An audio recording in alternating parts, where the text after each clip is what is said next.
Welcome back, everyone. Today's episode, we celebrate U.S. Thanksgiving Day by having a little fun and discussing our turkeys of the year. I'm Greg Zackwitz. And I am Gabe Macaluso. Greg, do you know that turkeys can run up to 25 miles an hour?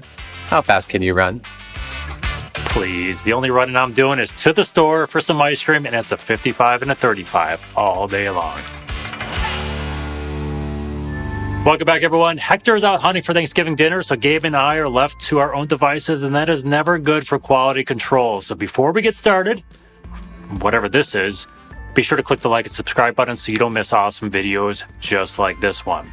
A quick reminder, holiday season isn't over yet, and it's not too late to increase your email and SMS sales. And Omnisend has everything you need to send personalized email and SMS marketing for a fraction of the cost and offers live 24/7 customer support.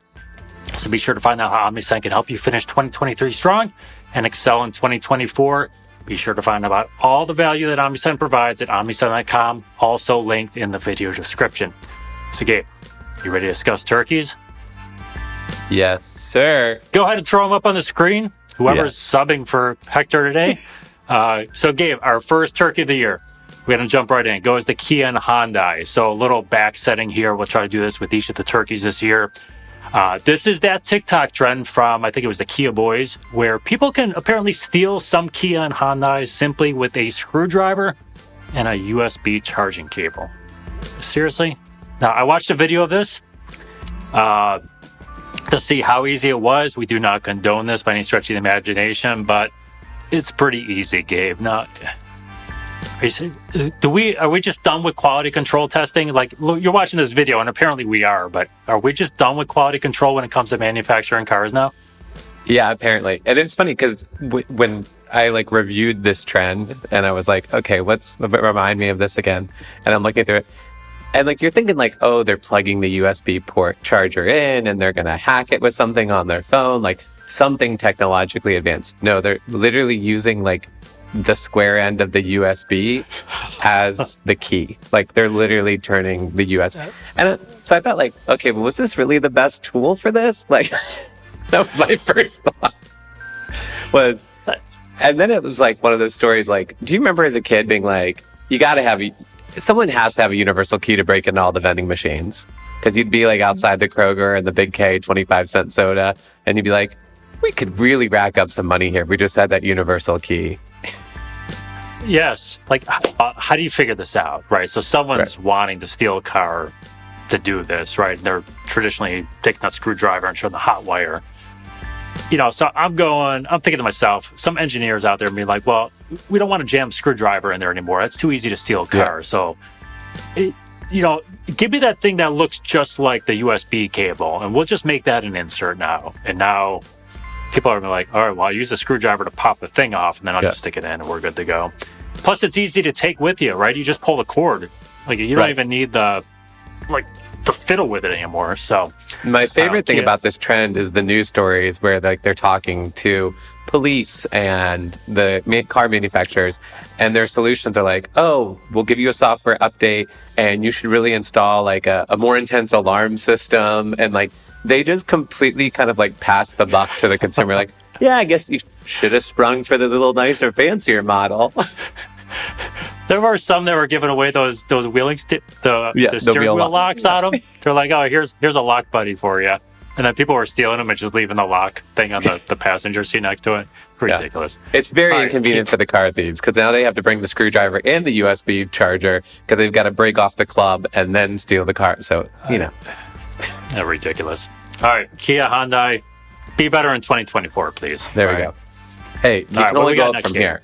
To me, this is a deciding factor. We'll just hit rock bottom. That way, everything else is good. There you have it. All right. Greg, our next turkey comes from Google, which lost $100 billion. That's $1 billion with a B in market value with an error in debuting its AI chatbot Bard. Crazy story here. You think they could have used the AI to better prepare for their release? So we're going to have a couple AI stories in this episode today. All right, so there's obviously some things to work through here. You're telling me a company this big doesn't have one dude sitting there in the marketing department going, you know what? should we double check this thing that we're gonna advertise? Like, seriously, we're sending emails here. We're like, hey, you should always double check your email, right? Send a test copy or something.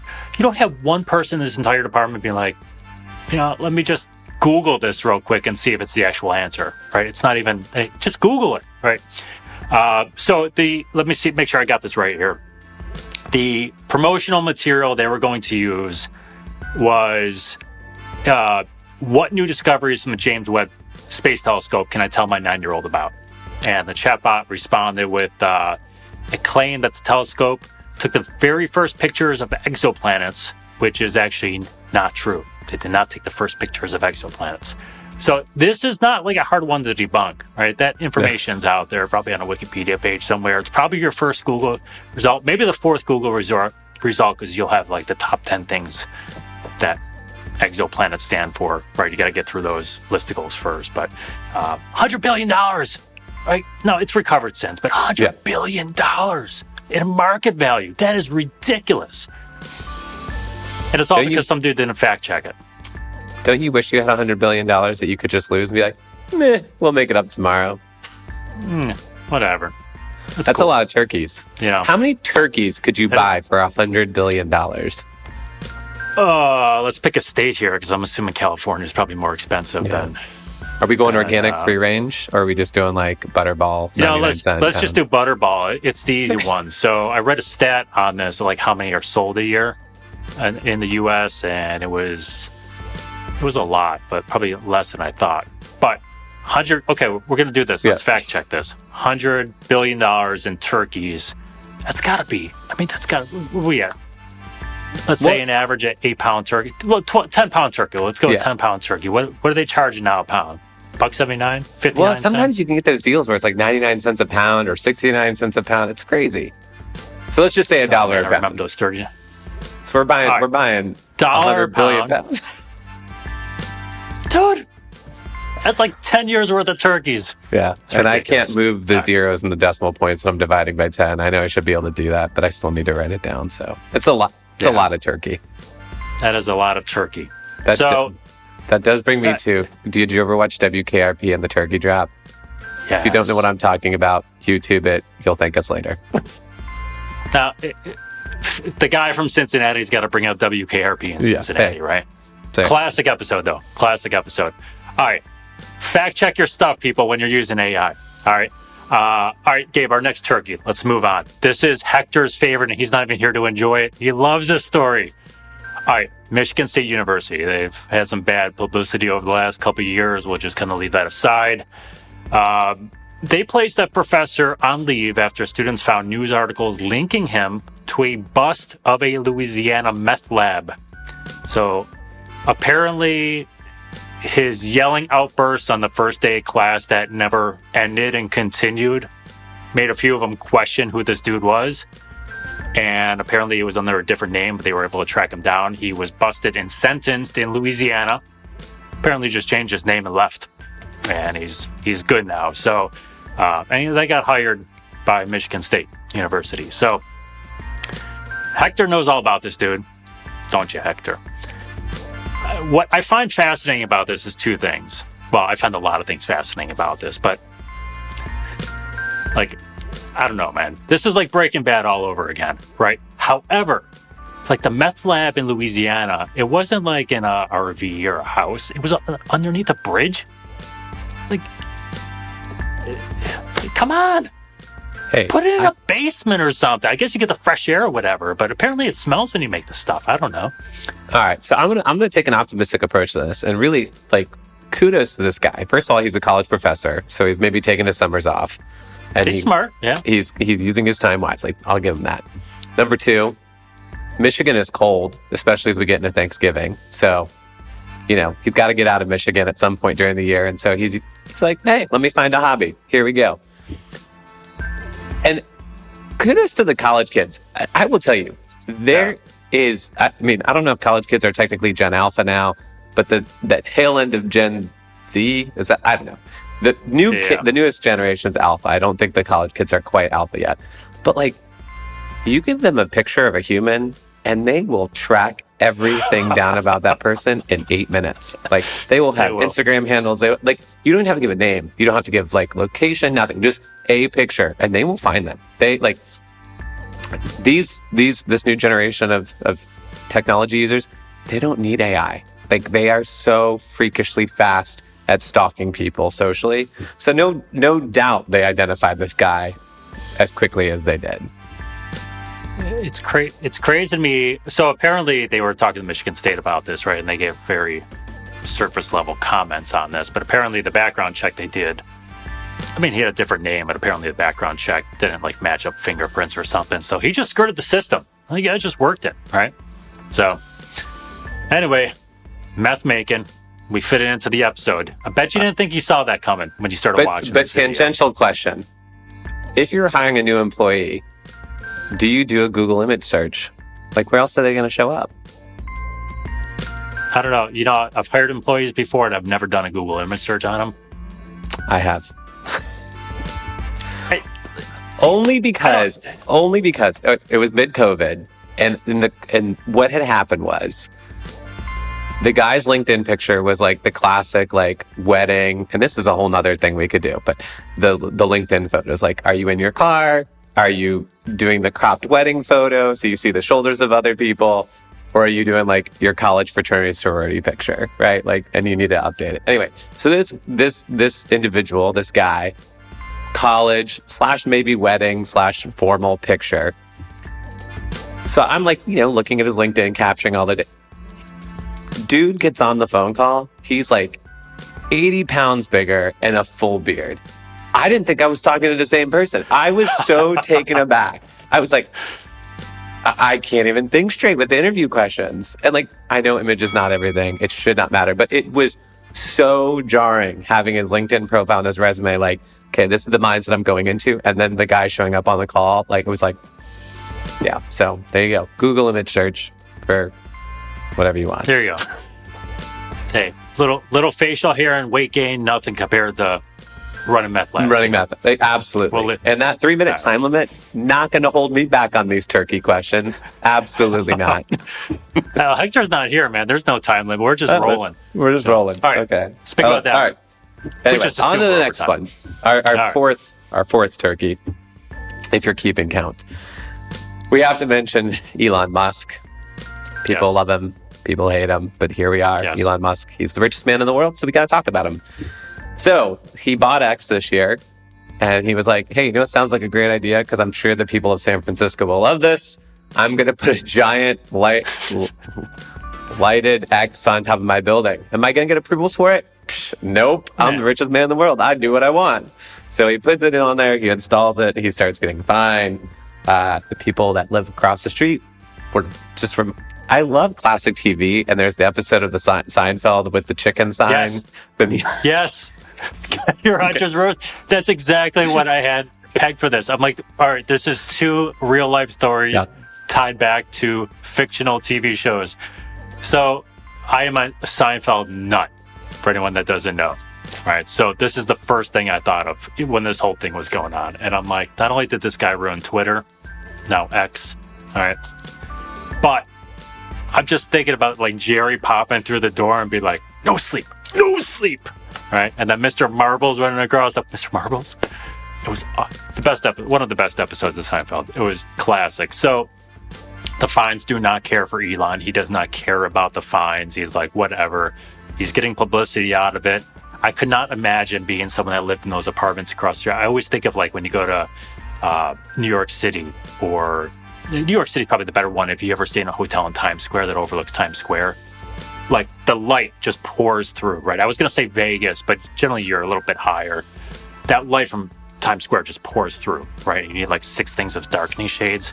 I'm just thinking about like trying to go to bed and work the next day. I mean, like, so it's crazy. This guy just doesn't care about anything. No, and I think he might be trying to go for a twofer, because when we do this next year, like depending on when he starts rolling out the $1 subscription cost, if you want to tweet or X, do you X now? I don't even know what it's called. And I love that all the news articles still say like X, formerly known as Twitter. It's like, okay. You know what I think it is? Everyone knows what X is now, right? But I think if you put an X there, it just looks odd. So you have Like to a space. quantify the X with formerly known as, right? It almost Yeah. looks like a placeholder. Yeah. The Google marketing team would never catch that mistake. Ever. Never. They're like, Full that looks circle. right. Okay. How would it be wrong? All right, Gabe, next one. Irony and turkey all rolled into one. So Zoom is our next turkey leg lover, whatever they are. So Zoom, we all know Zoom. It is a remote meeting company. They required workers to return to the office 2 days a week this past year. Zoom did.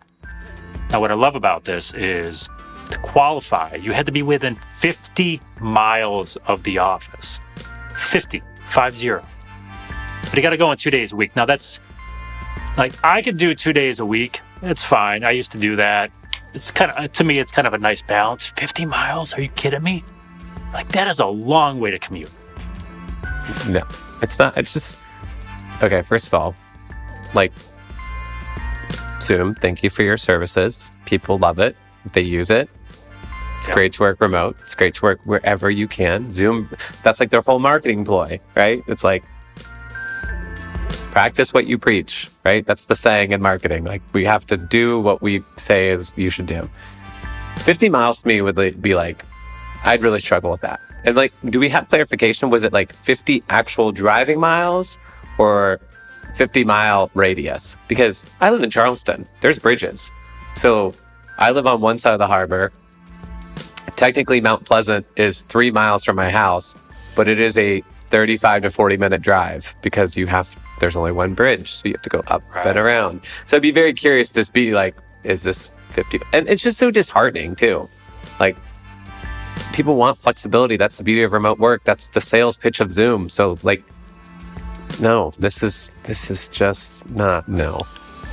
I kind of relate it to like working for a car company, and they're like, no, 2 days a week, you have to ride a bike to work. You cannot drive your car, right? You just need to do it. It doesn't make sense to me. 50 miles is that's a long way to go. So I'm assuming they probably just go on the Google Maps, be like, all right, you live 49.8 miles away. We'll see you Monday. Yeah. If you work at Kia 2 days a week, you have to start your car with a USB charger. With a USB charger. Good luck. Hey, what better way? You got to know your product, right? You got to know your product. Know the product. There it is. All right. Zoom, turkey. All right. Oh, gosh. Let's go. All right. It's only fitting we actually talk about email in this episode. And if you've made it this long with us, you are a true hero. So here we are. Let's talk about email. We've got, Greg, these emails were sent to you. Yes. Give us some insight. What's the story here? All right. So I had a hot water heater start going on me. So I'm getting some quotes to replace my hot water heater. This company comes out, they give me a quote, and they also have a membership plan. And like, this whole pricing complex was super complex. And these guys are like, oh, it's this price, but if you get the membership plan, it's this much a year, but you actually get this amount off with the purchase price to kind of get you roped in. I used a different company to replace my water heater. Then I get this email one day and I'm like, oh, that's odd. And we could see the emails. We'll throw them up on the screen here. Like, this doesn't even look like there's dynamic content like tags in there. It looks like it is literally a placeholder template that someone just like upload and be like, all right, I'm gonna just send this off to anyone in our system whatsoever. So you can see that there are just like X's, not formerly known as Twitter, stuck on here. There's two things that I loved the most about this, right? So the phone number at the end, like, hey, call us, XXX. How many phone numbers can they possibly have where they couldn't just plug in like an 800 number there? Right? Do they really have like 50 specific phone numbers for this membership plan? I've got to believe it's just one number. Yeah. So like, even if it's a template, like, you couldn't just throw the phone number in there. And then the call to action, which I assume now this is the cool thing, right? They assume people are checking this on their mobile phones. Might not be, but the assumption is there because the phone number is supposed to be linked into the call us call to action. That is not linked either, right? So it's just it's a bulletproof button with no button on here. So this email made me chuckle. I tweeted about it this year. Like, there's so many things wrong with it. It's just, it's like the best email I've ever gotten in my life. I love it. But that's the backstory for it. And I don't know. Go ahead. So was there any part of the email clickable? No. No. If you clicked on the image, it just popped up the image, right? We talked about that's the worst. That's the worst. We talked about this in a previous episode. We talked about how make sure everything's clickable. Was the company's name at least at the top of the email? Yes. Okay. All right. So we've cut them off. Greg, I think we need to call them. Can we do a call-in show? Can we call them live on the air and ask them? Well, we need to know the metrics of this email. What? How many people have tracked you down and called you? And was this successful? You know what? I can't call them because I don't know the number. It's just like XXX, right? It's probably like a bunch of eights or something. 888888888. Maybe that's the number. I don't know. That could be the number. 10. It's 10. It's Roman numerals. Okay. Yeah. After this episode, I will email them and just ask them for the metrics. I think it's awesome. Okay. But I was really confused. I'm like, oh man, did they sign me up for something? Then I went back to my credit cards. I'm like, they didn't charge me for anything. So, love this email. It's awesome. Yes, it's all right. It's good. Good stuff. Please comment with your favorite fail email. All right, we got to keep the ship moving here. Okay. So, turkey time. We got to keep going. So, another AI topic. I alluded to it before. We're going to have another one. So, this is the time. This time in the legal world. So I read the story and I loved it. Loved it for a lot of reasons. I used to work in legal marketing for conferences. My wife works in the legal field. This is awesome. So, okay, here's the genesis. Lawyer was filling out a brief for federal court. Wanted to be put up with some case law references. Completely reasonable. Standard practice. Everyone does it. So what do? You go to ChatGPT. You source some previous cases, you throw them in there, and look at this. They even had quotes from the cases. Why not throw a couple quotes in there to support your legal argument on this brief? There's a problem. Everything was false in there. Court cases didn't exist. Even the quotes were made up. The quotes were made up. I love this. So, and then apparently they asked ChatGPT whether the cases were real, to which it answered yes. Uh-oh. So I love the idea about maximizing time here.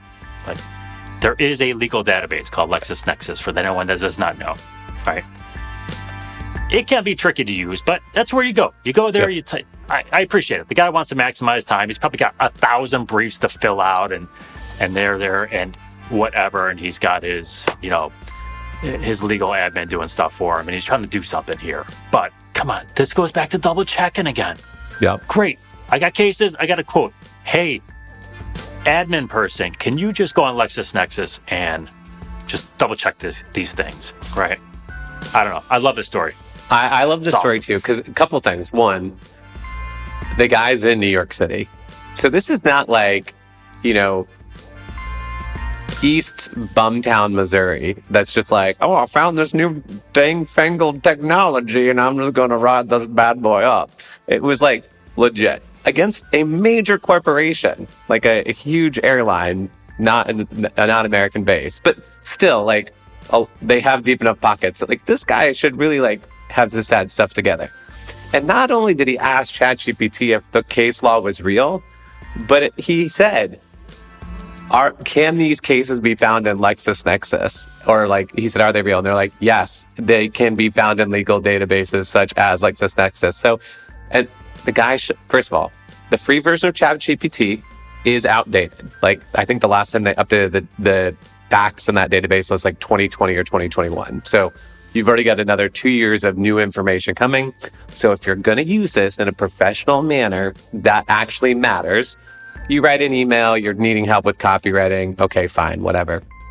But if you're going to be using this for case law, for writing papers, whatever it is that you're using, spring for the $20 a month subscription, pay for the updated database. Yeah.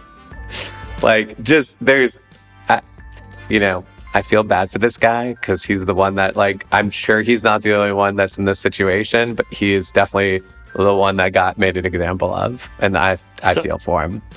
So, I will say, to give the guy a little benefit of the doubt, if you're seeing quotes from the court case, like your assumption is, yeah, this thing's real. You have no reason to really doubt that at that point, but you do have a staff of paralegals and you have admins working for you, and like you can have them spend 10 minutes just to make sure the case law exists or something, right? And just double check the judge or whoever's on the case. So it's a tough pill to swallow, but if this goes in, don't rely on ChatGPT and other AI tools. Double check your work, please.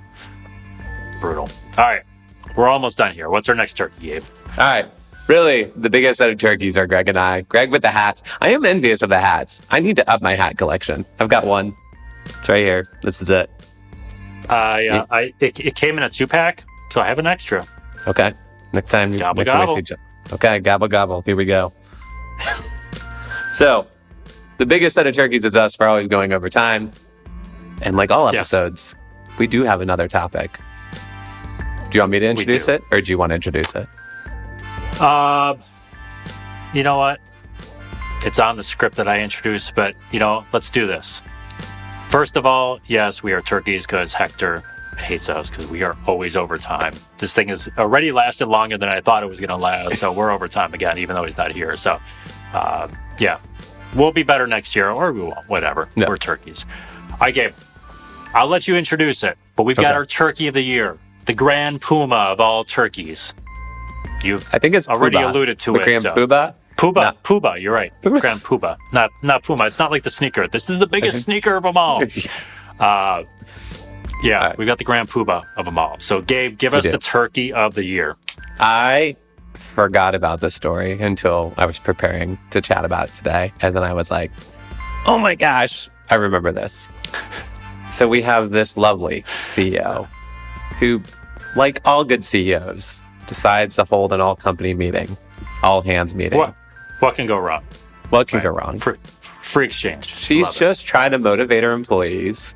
Yeah. And, there's the constant struggle as someone who manages people, like, do you motivate them with a carrot, or do you motivate them by punishing them? Think horse. I was going to say whip, but that seems weird when you're putting in context of humans. So there it is. So she starts motivating them, and by golly, she cracked. She cracked right on camera. And like all good employees, someone was recording it, and we have the glorious availability of it on the web. And so she quickly, to her own demise, was like, hey, y'all, we got to make $26 million. Yeah, you're not going to get bonuses this year. It ain't going to happen. We don't have the money to pay it. So you have to be motivated somewhat a different way. How are you going to make us $26 million? And how are you not going to complain about not getting a bonus that you've always gotten? And side note, I'm still going to get my $2 million bonus, but you're not.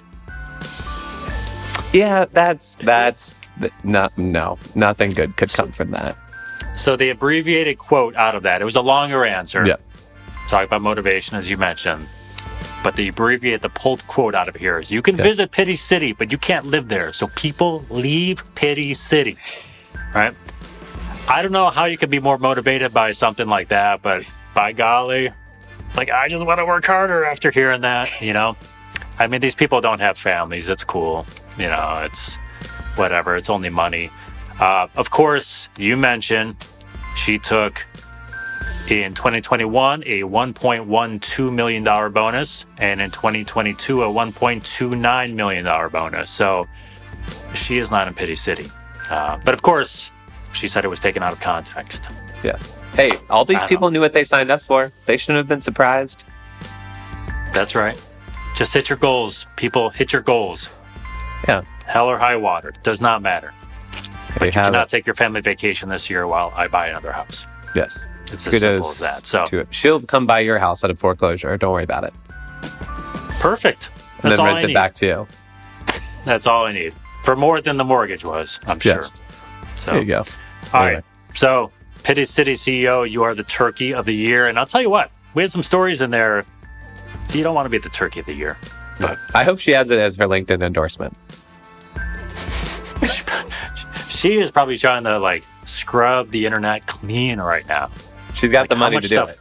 If it was you or me, publish out there to bury this. So we love you, Pity City person. All right, Gabe, that's it. Turkey's done, cooked. We're finished. We hope you guys enjoyed yourself today. I did. This was fun.